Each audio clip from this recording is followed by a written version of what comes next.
ধর্মীয় স্থল তারাপীঠে সোমবার ভোরে বিদেশিনী হোটেলে ভয়াবহ অগ্নিকাণ্ডের ঘটনা ঘটে, যার দরুন 9 জন পুণ্যার্থীর মৃত্যু হয়। এই ঘটনা নিয়ে ইতিমধ্যে রাষ্ট্রপতি দ্রৌপদী মুর্মু, প্রধানমন্ত্রী নরেন্দ্র মোদী, রাজ্যপাল RN রবি, মুখ্যমন্ত্রী শুভেন্দু অধিকারী গভীর শোক প্রকাশ করেছেন। একদিকে যখন এই ঘটনায় দুঃখ প্রকাশ করা হচ্ছে, অন্যদিকে গাফিলতির জন্য কঠোরতম ব্যবস্থার নির্দেশিকা জারি করা হয়েছে। ইতিমধ্যেই তৈরি হয়েছে 9 সদস্যের স্পেশাল অডিট কমিটি, যার নেতৃত্বে আছেন রামপুরহাটের SDPO মুকিরি প্রিন্স কামাল তেজা। মঙ্গলবার বিদেশিনী হোটেলের মালিক প্রবীর কুমার পাল ও তার ছেলে কল্যাণ পালকে গ্রেপ্তার করা হয়। পরিবারের সদস্য ও প্রত্যক্ষদর্শীদের জবানবন্দির ভিত্তিতে অনিচ্ছাকৃত হত্যা এবং নিরাপত্তা বিধি লঙ্ঘন সংক্রান্ত ধারায় একটি মামলা দায়ের করেই দুজনকে গ্রেপ্তার করা হয়েছে। একই সাথে হোটেলের পাশের পুকুরে নিজেকে আগুনের হাত থেকে বাঁচানোর জন্য ঝাঁপ দেয় কয়েকজন পুণ্যার্থী। সেই পুকুরেও বোট নামিয়ে চালানো হয় চিরুনি তল্লাশি। এছাড়াও পুলিশের অনুমান, গুরুত্বপূর্ণ নথি, হোটেলে সিসিটিভি, DVR, অগ্নি নির্বাপক সরঞ্জাম বা অন্য কোনো গুরুত্বপূর্ণ প্রমাণ পুকুরে ফেলে দেওয়া হয়ে থাকতে পারে। এই সন্দেহের ভিত্তিতেই পুকুরে তল্লাশি চালানো হচ্ছে।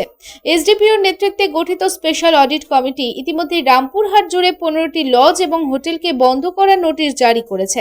তাদের কাছে পর্যাপ্ত অগ্নি নিরাপত্তা ব্যবস্থা বা অন্যান্য সুরক্ষা ব্যবস্থা ছিল না।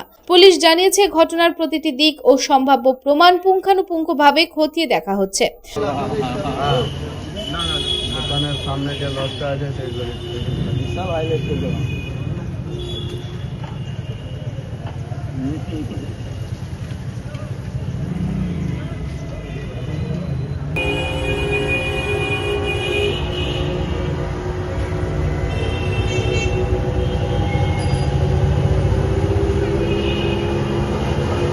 যাতে দোষীদের কঠোরতম শাস্তি দেওয়া যায়। Bureau report, public Times.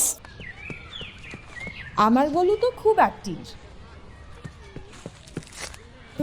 কিন্তু পটু সারাদিন এত ক্লান্ত কেন? হানুমান্তা ফর্টিফাইড আটা, যাতে আছে আয়রন, ভিটামিন B12 ও ফোলিক অ্যাসিডের 3 গুণ পুষ্টি।